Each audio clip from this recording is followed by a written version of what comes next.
Hello friends, welcome to my YouTube channel.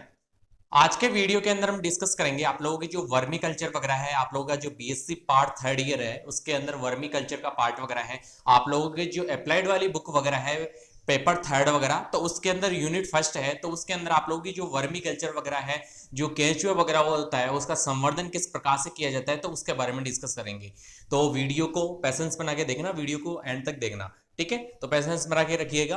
तो इसके अंदर जनरली हम बात करें आप लोगों की जो वर्मी कल्चर वगैरह है, यानी कि आज का टॉपिक वगैरह रहेगा हमारा वर्मी कल्चर, यानी कि वर्म यानी कीड़ा वगैरह एक तरीके से, और इसका कल्चर करना एक तरीके से, कीड़ों का कल्चर करना नॉर्मली। और आप लोगों को पता है कि वर्म वगैरह नॉर्मली कीड़ा वगैरह कहा जाता है उसको। एंड आप लोगों के जो वर्मी कल्चर के अंदर केंचुए वगैरह का प्रयोग किया जाता है। तो केंचुए क्या होता है, जो किसान वगैरह होता है उसके सहायक होते हैं एक तरीके से, ठीक है। तो नॉर्मली क्या है कि आप लोगों को पता है वर्मी कंपोस्ट वगैरह के अंदर इसको यूज में लिया जाता है, जनरली किसान वगैरह के मित्र कहा जाता है इसको, ठीक है। तो नॉर्मली इसके अंदर जो आप लोगों के बीएससी थर्ड ईयर है उसका पेपर थर्ड है, एंड आप लोगों की जो यूनिट फर्स्ट वाली पार्ट वगैरह है, ठीक है। तो यूनिट फर्स्ट की हम बात करेंगे इसके अंदर।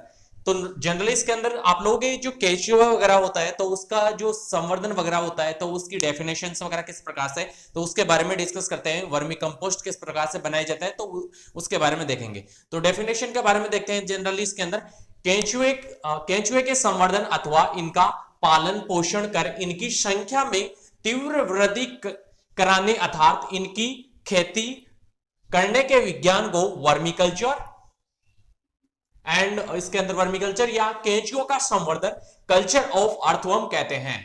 तो नॉर्मली इसके अंदर क्या है कि केंचुए वगैरह है उसका संवर्धन करना, यानी कि लार्ज स्केल पे उसका डेवलपमेंट करवाना, तो वो क्या कहलाता है इसके अंदर वर्मी कल्चर कहलाता है। इसके अंदर जैसे पालन पोषण कर इनकी संख्या में, यानी कि संख्या वगैरह है नॉर्मली उसका कल्चर करेंगे। कल्चर का मतलब उनकी संख्या के अंदर तीव्रता के साथ में वृद्धि वगैरह होगी, जो न्यू साइंटिफिक मेथड्स वगैरह है उनके द्वारा, एंड जो ओल्ड इंडिजिनस मेथड वगैरह है उनके द्वारा भी काफी प्रकार से यूज में लेते हैं कैंडिडेट्स वगैरह, किसान वगैरह। तो उसका पोषण कर इनकी संख्या में तीव्रता के साथ में वृद्धि करवाना, एंड इनकी खेती करने के विज्ञान वगैरह को क्या कहा जाता है, वर्मी कल्चर कहा जाता है, या केंचुआ का संवर्धन, यानी कि इसके अंदर कल्चर ऑफ अर्थवर्म कहते हैं, ठीक है। फिर उसके बाद में नेक्स्ट है इसके अंदर केंचुओं की सहायता से कार्बनिक अपशिष्ट व कूड़े कचरे का क्षयक्रमी केंचुए अर्थात वर्म कास्टिंग, यानी कि वर्म कास्टिंग के रूप में अलग किया जाता है, तो इसे वर्मी कंपोस्ट कहते हैं। यानी कि वर्मी कंपोस्ट किसको कहा जाएगा, नॉर्मली जो केंचुए वगैरह है तो वो क्या करते हैं, केंचुए की सहायता से जो आप लोगों के जो अपशिष्ट पदार्थ वगैरह, अपशिष्ट पदार्थों के अंदर नॉर्मली ऐसे देखो कि आप लोगों के जैसे घरों के अंदर ही हम बात करें तो घर के अंदर नॉर्मली क्या रहता है, अपशिष्ट पदार्थों के रूप के अंदर जैसे फल सब्जी वगैरह होते हैं तो उसका वेस्ट मटेरियल पार्ट वगैरह रहता है, तो वो हुआ। या फिर बाद में जैसे प्लांट्स वगैरह होते हैं, जो प्लांट्स के अंदर जो डिस्ट्रॉय हुई जैसे लीव्स वगैरह होती है, या फिर बाद में आप लोगों की जनरली हम बात करें तो इसके अंदर आप लोगों की जैसे लीव्स वगैरह तो होगी, पत्तियां वगैरह, या फिर बाद में जैसे घास वगैरह होती है नॉर्मली खराब, तो वो इस प्रकार से यूज में ली जाती है इसके अंदर जनरली, ठीक है। तो इसके अंदर जैसे कूड़े कचरे का क्षय या कर्मी केंचुआ अर्थात वर्म कास्टिंग के रूप के अंदर होता है, वो अलग कर लिया जाता है, सेपरेट कर लिया जाता है, तो उसको क्या कहेंगे, वर्मी कंपोस्ट के नाम से उसको जाना जाता है, ठीक है। यह एक जैविक खाद है, नॉर्मली ये क्या है, जैविक खाद वगैरह है, यानी कि जो वर्म वगैरह होते हैं उनके द्वारा डेवलपमेंट करवाई जाती है इसके द्वारा, ठीक है। और जो कार्बनिक पदार्थों से एपिजोइक, यानी कि इसके अंदर जो एपिजोइक, देखो नॉर्मली इसके अंदर क्या होता है कि जो वर्मी कंपोस्ट नहीं, आप लोग जो वर्म होते हैं ना अर्थवर्म वगैरह, तो उसके अंदर तीन कास्ट वगैरह होती है इसके अंदर जनरली। आप लोग जैसे एपिजोइक वाला पार्ट वगैरह, तो ये क्या होते हैं, सरफेस फीडर होता है अर्थवर्म, ठीक है। तो सरफेस फीडर अर्थवर्म तथा आप लोगों के एनेशिक होते हैं, तो डीप लिविंग अर्थवर्म वगैरह होते हैं, तो केंचुआ द्वारा बनाई जाती है। तो नॉर्मली ये खाद वगैरह होती है, एपिजोइक वगैरह हो या फिर बाद में आप लोग एनेशिक वाला पार्ट वगैरह हो, तो इनकी ये तीन प्रकार की इसके अंदर कास्ट वगैरह पाई जाती है, तो उसके बारे में विस्तृत हम अध्ययन करेंगे। लेकिन जनरली इसके अंदर हम लोगों ने देखा कि इसके अंदर जो एपिजोइक वाला पार्ट वगैरह है, तो ये कौन सा है, सरफेस फीडर अर्थवर्म वगैरह, यानी कि सरफेस के ऊपर, यानी कि जो हमारी सोइल वगैरह होती है जमीन वगैरह, तो उसके अंदर सोइल के अंदर नॉर्मली क्या होगा, मिट्टी के अंदर ऊपर के साइड के अंदर पाया जाएगा ये, ठीक है। एंड आप लोगों के जो एनएसएक वाला पार्ट वगैरह ये डीप लिविंग अर्थवर्म वगैरह होता है, यानी कि डेप्थ के अंदर पाया जाएगा, लगभग आप लोगों के 2 या 3 मीटर के अंदर पाया जाएगा, जो सोइल वगैरह होती है मिट्टी वगैरह उसके अंदर, ठीक है। इस तरीके से केंचुए द्वारा वो क्या होती है, कास्टिंग वगैरह होती है, तो वो बनाई जाती है वर्मी कंपोस्ट वगैरह। इसके बाद में हम बात करते हैं नॉर्मली आप लोगों के क्लासिफिकेशन वाला पार्ट वगैरह। तो क्लासिफिकेशन के अंदर जनरली हम डिस्कस करें इसके अंदर, तो क्लासिफिकेशन के अंदर क्या होता है कि आप लोगों की जिसको कहा जाता है इसके अंदर आप लोगों के ये क्लासिफिकेशन वाला पार्ट हो, क्लासिफिकेशन हो अर्थवर्म वगैरह, इसके अंदर वर्गीकरण वाला पार्ट वगैरह है। तो वर्गीकरण के अंदर नॉर्मली आप लोगों को इसमें देखें हम लोग, तो आप लोगों के सबसे पहले आता है इसके अंदर फाइलम। तो फाइलम क्या होता है इसके अंदर, एनिलिडा। फाइलम क्या होगा इसका, एनिलिड्स।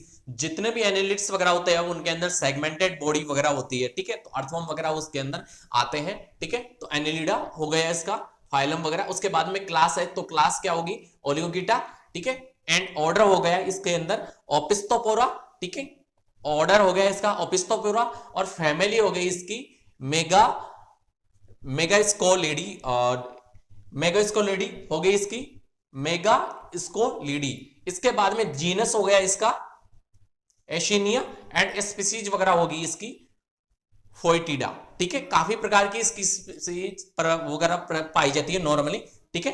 स्पीसीज काफी प्रकार की पाई जाती है इसके अंदर, हमारे जैसे यूरोपियन स्पीसीज वगैरह हो या फिर बाद में अदर कंट्री के अंदर स्पीसीज वगैरह पाई जाती है। और हमारी जो इंडिजिनियस स्पीसीज वगैरह है तो उनके बारे में भी डिस्कस करेंगे कि किस प्रकार से इसकी जो डेवलपमेंट वगैरह होता है, या फिर बाद में हमारे इंडिया के अंदर कौन कौन से स्पीसीज वगैरह इसके अंदर जो सबसे ज्यादा सर्वाधिक मात्रा के अंदर डेवलपमेंट के अंदर यूज में ली जाती है, तो उनके बारे में डिस्कस करेंगे। तो जनरली हम इसकी स्ट्रक्चर देखें, ये तो क्या हो गया इसका क्लासिफिकेशन वाला पार्ट वगैरह, ठीक है।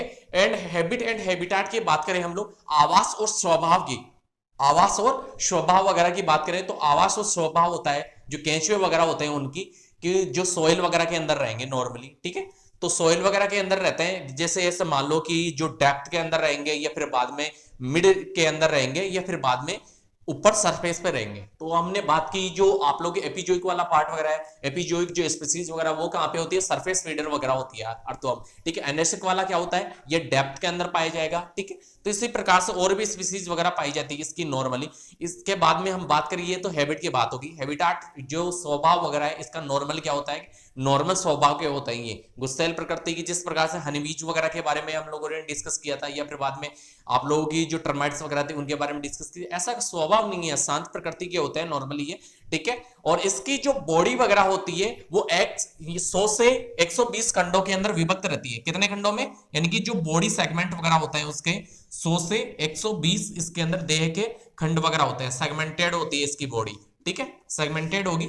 एंड इसकी बॉडी के ये तो खैर हम लोगों ने जनरली इसका डायग्राम वगैरह बनाया गया हुआ है। और ये क्या होते हैं, हर्मेफ्रोडाइट वगैरह होते हैं, यानी कि नॉर्मली जिसको उभयलिंगाश्री कहा जाता है। इसके अंदर क्या होता है, उभयलिंगी होते हैं ये। इसी के अंदर क्या हो गए, मेल एंड फीमेल रिप्रोडक्टिवली जो ऑर्गन्स वगैरह होते हैं, तो वो नॉर्मली किस में रहेंगे, इस एक ही ऑर्गेनिज्म के अंदर रहते हैं, ठीक है। तो ये क्या होता है कि इनका डेवलपमेंट वगैरह किस प्रकार से करवाए जाते हैं उनके बारे में डिस्कस करते हैं। लेकिन इसकी थोड़ी मॉर्फोलॉजिकल जो कैरेक्टर्स वगैरह है ना, तो उसके बारे में डिस्कस कर लेते हैं। हम लोगों ने बात कर ली कि हैबिट एंड हैबिटाट वगैरह की, एंड इसकी जो बॉडी स्ट्रक्चर वगैरह होती है, तो वो कितने इसकी बॉडी सेगमेंटेड वगैरह होती है, तो कितने देह खंड होते हैं, 100 से 120 खंड वगैरह होंगे। और जो इसकी बॉडी वगैरह ये तो सेगमेंटेड रहती है, लेकिन नॉर्मली इसका ऊपर ही ऊपर वाला पार्ट वगैरह, यानी कि जो हेड वाला पार्ट वगैरह होता है ना, माउथ रीजन वगैरह होता है जहां पे, तो उसको क्या कहा जाता है, इसके अंदर प्रोस्टोमियम कहा जाता है। क्या कहा जाता है, पेरिस्टोमियम कहा जाता है। क्या कहा जाता है, पेरिस्टोमियम। जहां पे क्या होता है, पेरिस्टोमियम वाला पार्ट वगैरह होता है, यानी ये फर्स्ट सेगमेंट होता है ये इसकी बॉडी का। जो एनिलिडा वगैरह होता है, जो केंचुए वगैरह होते हैं, इसकी जो बॉडी सेगमेंट वगैरह होता है उसका फर्स्ट रीजन होता है, यानी कि यहाँ पे लिख रखा है मैंने फर्स्ट सेगमेंट वगैरह, तो वो क्या होता है, पेरिस्टोमियम होता है। और उसके अंदर आप लोगों के माउथ पार्ट्स वगैरह, माउथ होता है नॉर्मली, क्या होगा, माउथ होता है, ठीक है। माउथ वगैरह और रीजन वगैरह होगा, मुख वगैरह रहता है। फिर उसके बाद में इसकी सेगमेंटेड बॉडी वगैरह 100 से 120 वगैरह खंड वगैरह तो रहते हैं। लास्ट वाला रीजन वगैरह कहलाता है इसका एनएस वाला पार्ट वगैरह, ठीक है। तो एनएस वाला पार्ट वगैरह नॉर्मली ये कास्टिंग वगैरह होती है, अपशिष्ट पदार्थ वगैरह उसको ग्रहण करते हैं, और फिर बाद में नॉर्मली कास्टिंग के रूप के अंदर इसको क्या करते हैं, एक्सक्रीट करते हैं एक तरीके से, ठीक है। तो वो एक तरीके से नॉर्मली क्या होगा, बोलस के रूप के अंदर होता है, ठीक है। बोलस लाइक स्ट्रक्चर वगैरह होती है वो। तो नॉर्मली काफी आप लोगों की यूजफुल रहती है, यानी किसान वगैरह के लिए, यानी कि इसके अंदर क्या करते हैं कि जो आप लोगों की खेती वगैरह होती है ना, तो उसके अंदर जैसे वर्मी कंपोस्ट वगैरह यूज में लिया जाता है, तो वो काफी फायदेमंद वगैरह होती है। सोइल वगैरह के अंदर मॉइस्चर कंटेंट अच्छी तरीके से बना हुआ रहता है, ह्यूमस की मात्रा सही रहती है, और उसके अंदर जो मिनरल्स वगैरह रहते हैं वो भी अच्छी मात्रा के अंदर रहते हैं। आप लोगों जो आर्टिफिशियली बने हुए मैनमेड एक तरीके से जो ऑर्गेनिक कंपाउंड्स वगैरह होते हैं, तो वो यूज में लेते हैं। वो तो क्या करते हैं, ये सोइल वगैरह होती है उसको एक तरीके से खराब करने का कार्य करते हैं। यूज में लो, लेकिन जो आप लोगों के जो पॉइजनस काफी होते हैं वो, और इसके अंदर नॉर्मली जैसे हम बात करें कि आप लोगों की जो आर्टिफिशियली थ्रू जो भी चीजें वगैरह होती हैं, जैसे एल्ड्रिन वगैरह हुई, या फिर बाद में अदर जो भी आप लोगों की फोरेट वगैरह हुई, या फिर अदर जो भी मिनरल्स वगैरह होते हैं, ठीक है, फोरेट नहीं, जो आप लोगों के ऑर्गेनिक कंपाउंड्स वगैरह जो भी होते हैं, तो वो नॉर्मली क्या रहते हैं कि जैसे काफी बार फसल वगैरह खराब होती है, कीट वगैरह लग जाते हैं, इंसेक्ट वगैरह लग जाते हैं, तो इंसेक्टिसाइड्स वगैरह होती हैं, वो क्या होनी चाहिए, कम से कम यूज में होनी चाहिए। एक तरीके से आईपीएम का प्रयोग किया जाना चाहिए वहां पे। वो सारी चीजें मैं पढ़ाऊंगा एक तरीके से, पेस्टिसाइड वाला पार्ट वगैरह भी, लेकिन नॉर्मली हम इसके बारे में डिस्कस करते हैं। जो वर्मी कंपोस्ट वगैरह होती है, खाद वगैरह, वो काफी फायदेमंद रहती है, ठीक है। इसके बाद में हम बात करें कि इसके अंदर जो बॉडी सेगमेंट वगैरह होता है, तो बॉडी सेगमेंट के अंदर आप लोगों के 14 टू 16 जो सेगमेंट वगैरह रहता है, यानी कि 14वें से 16वां खंड वगैरह रहता है, तो वो क्या रहता है कि एक तरीके से जो इसकी बॉडी रीजन वगैरह रहती है, यानी कि जो सेगमेंट्स वगैरह होते हैं उसको, यानी कि 14वें से लेके यानी कि 14 सेगमेंट से लेके सेगमेंट जो 16वां खंड वगैरह होता है, तो उसको क्या करता है, एक तरीके से कवर करके रखता है, एक तरीके से घेरे हुए रखता है। क्या करके रखा हुआ होता है, एक तरीके से घेरे हुए रखता है उसको, ठीक है। ये कवरिंग रेड पेन से जैसे मैंने बनाई हुई है, तो वो क्या किए हुए है, इसको कवरिंग किए हुए, यानी कि घेरे हुए उस खंड वगैरह को, देह को, ठीक है। तो नॉर्मली इसको क्या कहा जाता है, क्लाइटेलम के नाम से जाना जाता है। किस नाम से जाना जाता है, क्लाइटेलम के नाम से जाना जाता है। जो जो सेगमेंट्स वगैरह होते हैं, 14 वाला सेगमेंट हो या 16 वाला सेगमेंट वगैरह हो, तो उसको क्या किए हुए, कवर किए हुए एक तरीके से कैरापेज के रूप के अंदर। फिर उसके बाद में हम बात करें जनरली इसके अंदर जो मेल एंड फीमेल जो जेनेटिकली ऑर्गन्स वगैरह होते हैं, तो वो क्या होंगे, इसके अंदर प्रेजेंट वगैरह होते हैं। फीमेल जेनेटिकली एपरेटर और मेल जेनेटिकली एपरेचर्स वाला पार्ट वगैरह आप लोगों के इसके अंदर प्रेजेंट होता है, जिसको यानी कि आप लोग ऊपर वाला पार्ट वगैरह है। देखो इसके अंदर नॉर्मली क्या रहता है कि उभयलिंगाश्री तो होते हैं, हर्माफ्रोडाइट वगैरह जिसको कहा जाता है। एंड इसके अंदर नॉर्मली क्या होता है कि जो 10th यानी कि 10वें खंड से लेके और 12वें खंड तक, तो आप लोगों के जो मेल रिप्रोडक्टिवली वाला ऑर्गन्स वगैरह होते हैं ना, पोर्ट्स वगैरह, तो वो प्रेजेंट होंगे। कितने, आप लोगों के जो 10वें से लेके और 11वें खंड तक, तो वहां पे रहेंगे मेल रिप्रोडक्टिवली पोर्ट्स वगैरह, ठीक है, और इसके ऑर्गन्स वगैरह। और उसके बाद में 12वें से लेके 13वें खंड के अंदर रहेंगे आप लोगों के जो फीमेल रिप्रोडक्टिव ऑर्गन्स वगैरह होते हैं, ठीक है। तो यहां पे हम लोग लिख लेते हैं, आप लोगों के जो मेल है रिप्रोडक्टिवली जो ऑर्गन्स वगैरह होते हैं, तो वो रहेंगे आप लोगों के 10वें से 11वें खंड सेगमेंट्स के अंदर। फिर उसके बाद में हम बात करें फीमेल रिप्रोडक्टिवली ऑर्गन्स,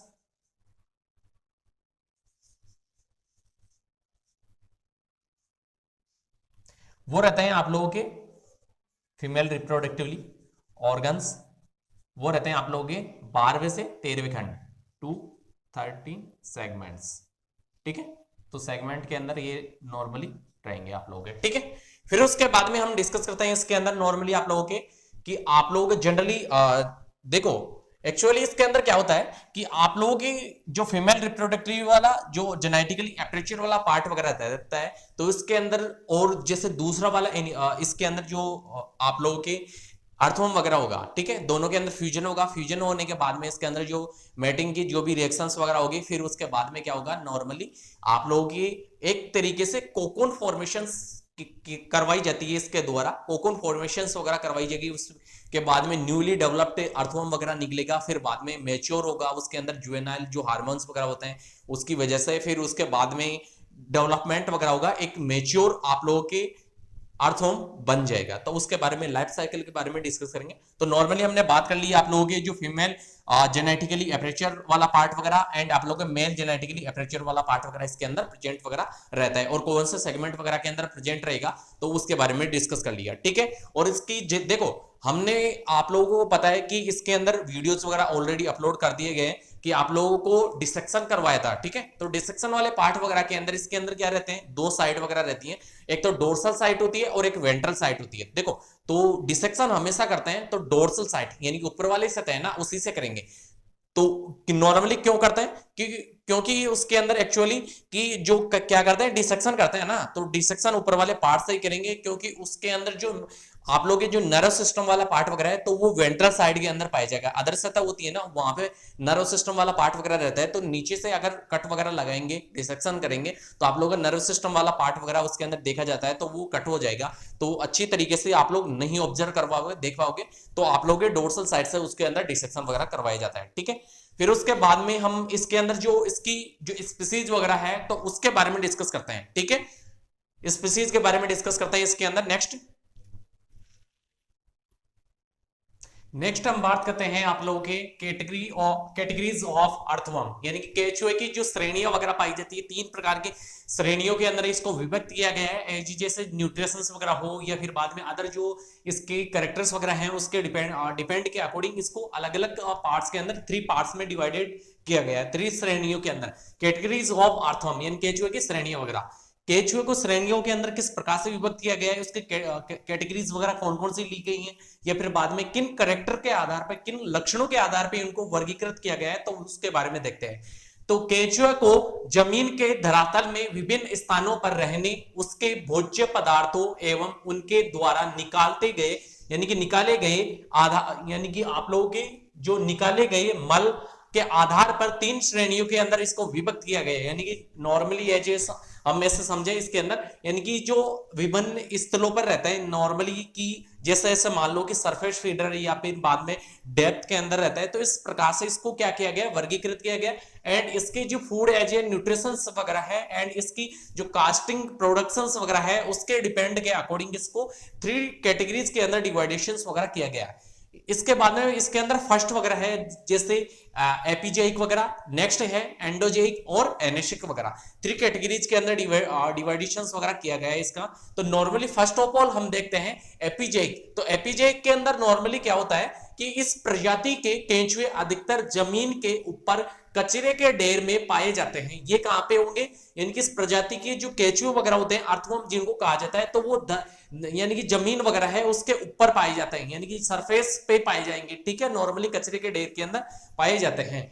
इस प्रजाति के केंचुए सिर्फ कार्बनिक पदार्थ ही खाते हैं। नॉर्मली क्या होंगे, जो ऑर्गेनिक मटेरियल वगैरह होंगे, कार्बनिक पदार्थ वगैरह, तो वो ही यूज में लेंगे only for as a nutrition के रूप में, और जमीन के ऊपर पाए जाते हैं। तो नॉर्मली आप लोगों को पता है कि जमीन के ऊपर की साइड के अंदर आप लोगों के जो खराब पत्तियां वगैरह होती है, लीव्स वगैरह, या फिर बाद में आप लोगों की जो वेजिटेबल वाला पार्ट वगैरह रहता है, या फिर बाद में ऑर्गेनिक जो भी मटेरियल वगैरह रहता है, तो वो सारी चीजें फीड करेंगे एज ए न्यूट्रिशन के रूप के अंदर। कौन से, आप लोगों के एपिजेइक वाला पार्ट वगैरह, ठीक है। इसके बाद में ये केंचुए आकार में छोटे होते हैं एवं शरीर से समान रंग के होते हैं। यानी कि नॉर्मली क्या होंगे, यानी कि ये क्या होता है, यानी कि एक्चुअली ये क्या होता है कि आकार के अंदर जो मॉर्फोलॉजिकल इसकी साइज वगैरह, आकार आकृति वगैरह होती है वो समान आकृति वगैरह होती है, समान साइज वगैरह के होंगे, इसकी बॉडी स्ट्रक्चर वगैरह ये व्यवधान सहन कर सकते हैं। यानी कि नॉर्मली क्या होता है कि ये जैसे बाहर से कोई भी एनिमल वगैरह है उनके द्वारा इनको डिस्टरबेंस वगैरह करवाया जाता है, डिस्टर्ब किया जाता है, तो वो व्यवधान वगैरह होती है, दुविधा वगैरह, तो वो सहन कर सकते हैं ये, ठीक है। और उचित वातावरण मिलने पर बहुत तेजी से संख्या में बढ़ने लगते हैं। यानी कि इनकी जो क्लाइमेटिक कंडीशंस वगैरह होती है तो वो क्या होती है, एज ए सुटेबल कंडीशंस वगैरह होगी, उस टाइमिंग पीरियड के अंदर ये क्या होते हैं, ग्रोथ करते हैं, एक तरीके से अपने अंदर डेवलपमेंट वगैरह होगा इनके अंदर, ठीक है। और लार्ज स्केल पे इनका डेवलपमेंट वगैरह भी करवाया जाता है नॉर्मली, ठीक है। एज ए आम लोग देखें आर्टिफिशियली, यानी कि जो मैन मेड वगैरह मेथड्स वगैरह, न्यू साइंटिफिक मेथड्स वगैरह है उनके द्वारा। इसके अंदर फॉर एग्जांपल हम बात करें एसिनिया फेटिडा वाला, फेटिडा यानी कि जो स्पीसीज वगैरह पाई जाती है इसके अंदर जो एपिजेइक के अंदर, तो वो है एसिनिया फेटिडा। एंड नेक्स्ट है आप लोगों के यूड्रिलस यूजेनियक, ठीक है। एंड इसके अंदर नेक्स्ट है पेरियोनियम एक्सकेवेटस, यानी कि आप लोगों के पेरियोनिक्स एक्सकेवेटस, पेरियोनिक एक्सकेवेटस। एंड नेक्स्ट है आप लोगों के लुम्ब्रिकस एंड लुबेलस ईटीसी इत्यादि वगैरह। फिर उसके बाद में हम बात करें, ये पार्ट हो गए, कौन से वाली बात की ली हमने, एपिजेक वाले पार्ट वगैरह की। उसके बाद में देखते हैं एंडोजेइक वाला पार्ट वगैरह, ठीक है। तो जो नेक्स्ट कैटेगरी वगैरह है इसके अंदर एंडोजेइक के अंदर हम जनरली बात करें, इस प्रजाति के केंचुए जमीन के नीचे मिट्टी में छोटी छोटी खड़ी एवं क्षैतिज सुरंग बनाकर रहते हैं। ये नॉर्म यानी कि ये क्या होता है एक्चुअली, कि आप लोगों के ये क्या रहता है, डेप्थ के अंदर रहेंगे, ठीक है। नॉर्मली क्या करते हैं, यानी कि डेप्थ के अंदर रहेंगे, छोटी छोटी सुरंग बनाकर ये रहते हैं सॉइल के अंदर, मिट्टी के अंदर। इस प्रजाति के केंचुए कार्बनिक पदार्थ की जगह मिट्टी खाते हैं। ये क्या होते हैं, जो कार्बनिक पदार्थ वगैरह, तो ऑर्गेनिक जो मटेरियल वगैरह है वो कहां पे रहेगा, सरफेस पे। तो सरफेस फीडर कौन है, एपिजेक कैटेगरी वाले। इसके बाद में ये वाले क्या होते हैं कि मिट्टी सॉइल वगैरह होती है, डेप्थ के अंदर रहेंगे तो सॉइल वगैरह ही मिलेगी इनको नॉर्मली, और ऑर्गेनिक मटेरियल वगैरह है वो काफी कम संख्या के अंदर मिलेगा। तो ये सॉइल वगैरह को क्या करते हैं, ग्रहण करते हैं, ठीक है। और ये केंचुए ऋतु के आधार पर क्रियाशील होते हैं। देखो इसके अंदर नॉर्मली क्या होगा कि जैसे वर्षा ऋतु वाले होते हैं, तो वर्षा ऋतु के कंडीशंस के अंदर जैसे सॉइल के अंदर रहते हैं जो भी केंचुए वगैरह होते हैं ना, तो वो क्या करते हैं, किस कैटेगरी के अंदर आएंगे, एंडोजेइक कैटेगरी के अंदर आएंगे। क्योंकि वो क्या करते हैं, जो वर्षा ऋतु होती है उस टाइमिंग पीरियड के अंदर ही सॉइल से बाहर की साइड के अंदर आते हैं, निकलते हैं। और ये क्या करते हैं कि जो सॉइल वगैरह रहती है, मिट्टी वगैरह, तो उसके अंदर चलेंगे एक तरीके से, जैसे पोर्स वगैरह, छिद्र वगैरह बनाते हैं, बिल लाइक स्ट्रक्चर वगैरह, तो उसके अंदर क्या करेंगे, जो जमीन वगैरह रहेगी उसको एक तरीके से पॉली कर देंगे। पॉली का मतलब एक तरीके से जिस प्रकार से हैरोइंग या प्लाविंग करवाई जाती है, तो वो थोड़ी क्या होती है, सॉइल वगैरह एक तरीके से पॉली हो जाती है। एक तरीके से पॉली का मतलब इस तरीके से समझ सकते हैं हम लोग, ये उसके अंदर उभाड़ लाइक स्ट्रक्चर बन जाती है। किस तरीके से, उभाड़ लाइक स्ट्रक्चर बन जाती है, ठीक है। तो ये उसी टाइमिंग पीरियड के अंदर एक्टिवेट होते हैं, क्रियाशील होते हैं। कृत्रिम वातावरण में अधिक समय तक नहीं रह सकते हैं, यानी कि जो आर्टिफिशियली जो क्लाइमेट वगैरह है, तो उसके अंदर लॉन्ग टाइम तक नहीं रह सकते, क्योंकि ये सॉइल के अंदर ऑब्वियसली पाए जाते हैं। भोज्य पदार्थ को खाने के पश्चात बहुत समय तक अपने शरीर में बनाए रखते हैं, यानी कि लॉन्ग टाइम तक उसको क्या करेंगे, अपने बॉडी के अंदर ही बनाए रखेंगे, जो भी एज ए न्यूट्रिशन के अंदर रूप में ये भोज्य पदार्थ जो भी ग्रहण करेंगे। और उचित परिस्थिति आने पर जमीन से बाहर निकलकर कास्टिंग गिराते हैं, यानी कास्टिंग क्या होती है, बोलस लाइक स्ट्रक्चर वगैरह होती है, एज ए फूड न्यूट्रिशन ले लेते हैं ये लोग। फिर उसके बाद में क्या करते हैं, छोटी छोटी बोलस लाइक स्ट्रक्चर के रूप के अंदर कास्टिंग गिराते हैं, ठीक है। इसलिए इस प्रजाति केंचुओं का उपयोग कृत्रिम तरीके से वर्मी कल्चर करने में नहीं किया जा सकता है। तो वर्मी कल्चर के लिए नॉर्मली कौन से होते हैं, आप लोगों के जो एपिजेक जो कैटेगरी के अर्थवर्म वगैरह होते हैं, वो सर्वाधिक मात्रा के अंदर यूज में लिए जाते हैं, ठीक है। लेकिन खेतों में इसके अंदर क्या होता है, लेकिन खेतों में उचित वातावरण द्वारा उनकी संख्या बढ़ा देने से ये जमीन को पॉली कर देते हैं, और इसके अंदर क्या होता है कि और उसमें विभिन्न प्रकार के लाभदायक सूक्ष्म जीवों की संख्या में बढ़ोतरी कर देते हैं। आमतौर पर वर्षा ऋतु में दिखाई देने वाले केंचुए इसी श्रेणी के होते हैं। तो ये क्या होते हैं, जो वर्षा ऋतु होती है, वर्षा ऋतु के टाइमिंग पीरियड के अंदर जो रेनी सीजन वगैरह होता है, तो उस टाइमिंग पीरियड के अंदर कौन से दिखेंगे आप लोगों को, ज्यादातर एंडोजेइक वाला पार्ट वगैरह, एंडोजेइक वाला पार्ट वगैरह है, तो इस कैटेगरी के आप लोगों को जो अर्थवर्म वगैरह होते हैं वो दिखते हैं, ठीक है। तो हम लोगों ने इनके बारे में डिस्कस कर लिया, ठीक है। फिर इसके बाद में इसका एंडोजेइक वाला पार्ट है ना, उसका एग्जाम्पल देख लेते हैं। फिर उसके बाद में एनेक्स वाला पार्ट वगैरह है, जो नेक्स्ट कैटेगरी वगैरह है, तो उसके बारे में देखेंगे, ठीक है। नेक्स्ट इसी के अंदर देखते हैं, एंडोजेनिक के अंदर हमारे अर्थवर्म वगैरह है, जो स्पीसीज वगैरह कैटेगरी वगैरह पाई जाती है। तो इसके अंदर जनरली क्या होता है कि जो एंडोजेनिक अर्थवर्म वगैरह है are the most common earthworm species found in New Zealand, यानी कि आप लोग जो न्यूजीलैंड वगैरह है उसके अंदर जनरली ये पाई जाती है काफी सर्वाधिक मात्रा के अंदर। एंड देयर नीचे इज द टॉप, यानी कि 20 सेमी डेप्थ ऑफ सॉइल, यानी कि आप लोगों की ये 20 सेमी के अंदर जो सॉइल वगैरह रहती है उसके डेप्थ के अंदर ये पाई जाती है, ठीक है। फिर उसके बाद में इसके अंदर जो नेक्स्ट स्पीसीज वगैरह है आप लोगों के जनरली कैटेगरी वगैरह है आप लोगों के इसके अंदर देखो, हाँ ये वाले पार्ट की तो बात होगी, यानी कि 20 सेमी इसके अंदर डेप्थ में पाया जाएगा। फॉर एग्जांपल हम बात करें इसके अंदर जो एग्जांपल वगैरह है, सीनिया, कैलिजिनोसा कैलिजिनोसा इसके अंदर नॉर्मली क्या है आप लोगों के एग्जांपल वगैरह। नेक्स्ट इसके अंदर आप लोगों के कैटेगरी वगैरह है एनएसएक। एनएसएक के अंदर हम बात करें तो ये क्या होती है, लार्ज साइज वगैरह की होती है। इसके अंदर जो केचुए वगैरह होते हैं ना, अर्थवर्म वगैरह, वो लार्ज साइज के होते हैं। उनकी जो दो प्रकार के आप लोगों के एनएसएक प्रकार के जो अर्थवर्म वगैरह हैं, जो दो प्रकार की पहले वाली जो स्पीसीज वगैरह कैटेगरी वगैरह है, उनसे लार्ज साइज के पाए जाते हैं आकार आकृति के अंदर। ठीक है, तो इस प्रजाति के केंचुए जमीन के नीचे लंबी सुरंग बनाकर रहते हैं। नॉर्मली ये क्या रहेंगे, नीचे रहेंगे सोइल के अंदर, और सुरंग बनाकर एक तरीके से पोर छिद्र लाके स्ट्रक्चर रूप के अंदर बनाकर रहेंगे। ये केंचुए जमीन के ऊपर आकर सड़ा हुआ कार्बनिक पदार्थ खाते हैं, यानी कि सोइल के ऊपर आएंगे और फिर बाद में सड़ा गला हुआ जो भी पदार्थ वगैरह, कार्बनिक मटेरियल वगैरह, ऑर्गेनिक जो भी मटेरियल है उसको क्या करेंगे, एज ए न्यूट्रिशन के रूप के अंदर, फूड मटेरियल के रूप में ग्रहण करेंगे, और जमीन के धरातल पर ही अपना मल गिराते हैं, यानी कि सरफेस पर ही क्या करेंगे, ये अपना जो कास्ट वगैरह है, कास्टिंग वगैरह है, वो गिराएंगे। ठीक है, नॉर्मली कास्ट जो इसकी वर्मी कंपोस्ट वगैरह है, ठीक है, तो उसको क्या करेंगे, मल को अपन जो सरफेस वाला एरिया वगैरह है तो उसके ऊपर ही गिराएंगे। और इसके शरीर से निकलने वाला चिपचिपा पदार्थ सुरंग की दीवारों को स्थायित्व प्रदान करता है। ठीक है, तो स्थायित्व देता है, उसको स्टेबिलिटी प्रदान करेगा। जो इसके जो बॉडी होती है उससे एक चिपचिपा सेक्रेशंस वगैरह होता है, केमिकल फॉर्मेशंस वगैरह होता है, तो वो जो छिद्र बनाते हैं सॉइल के अंदर, तो उस सुरंग के अंदर क्या करता है, स्टेबिलिटी प्रदान करता है, स्थायित्व प्रदान करता है। जमीन को पॉली करने के साथ साथ ये नैसर्गिक रूप से खाद का निर्माण करते हैं। ये क्या करते हैं, सोइल वगैरह होती है उसके अंदर उभाड़ लाइक स्ट्रक्चर तो बनाते हैं, पॉली करते ही हैं, एंड उसको क्या करते हैं, इसके अंदर नैसर्गिक रूप से खाद निर्माण का कार्य भी इनके द्वारा किया जाता है।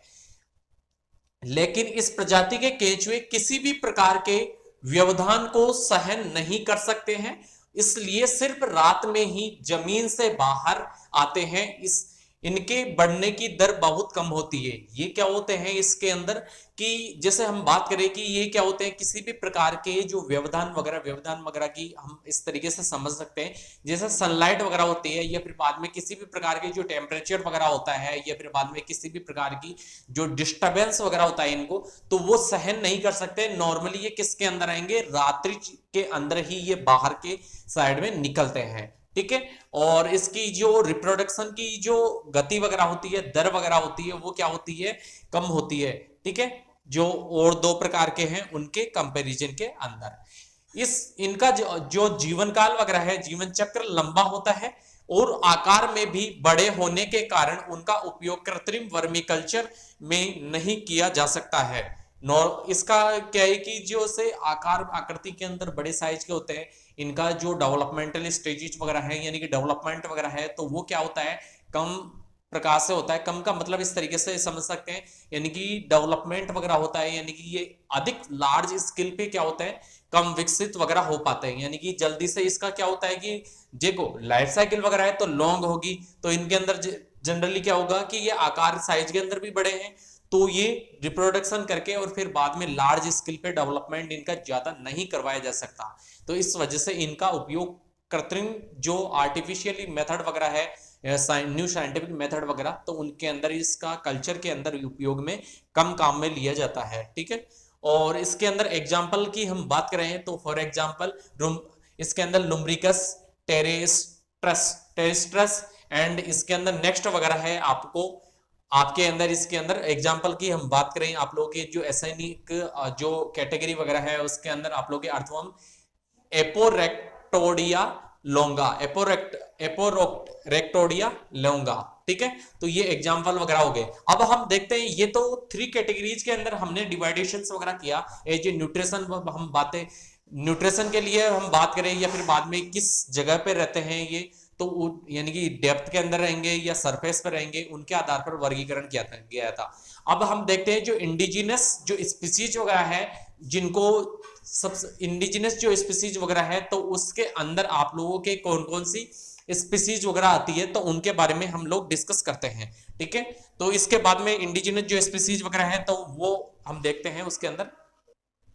ये इसके अंदर डिफरेंट टाइप्स के जो इंडिजिनस स्पीसीज वगैरह है, तो इसके अंदर जो भारत के अंदर कुल 6 उपजाति श्रेणियों के अंदर इसको क्या किया गया है, डिवाइडेशंस वगैरह किया गया है। ठीक है, तो इसके अंदर जो इंडिजिनस स्पीसीज वगैरह है, तो उसको भारत के अंदर इसके अंदर कितनी प्रजातियां पाई जाती है नॉर्मली, कि 6 स्पीसीज वगैरह इसके अंदर यानी कि उपजातियां इसके अंदर पाई जाती है। तो इसके अंदर हम बात करें फर्स्ट ऑफ ऑल, तो इसके अंदर फर्स्ट वगैरह है इसके अंदर लुम्ब्रिसिडी फैमिली वगैरह, तो इसके अंदर है लुम्ब्रिसिडी फैमिली के अंदर बिम्बास्टोस परवस, एंड नेक्स्ट है इसके अंदर एसिनिया फेटिडा, तो ये है लुम्ब्रिसिडी फैमिली के अंदर आएगी। नेक्स्ट है इसके अंदर यूड्रिलीडी फैमिली, यूड्रिलीडी फैमिली के अंदर है यूड्रिलस यूजेनियाक।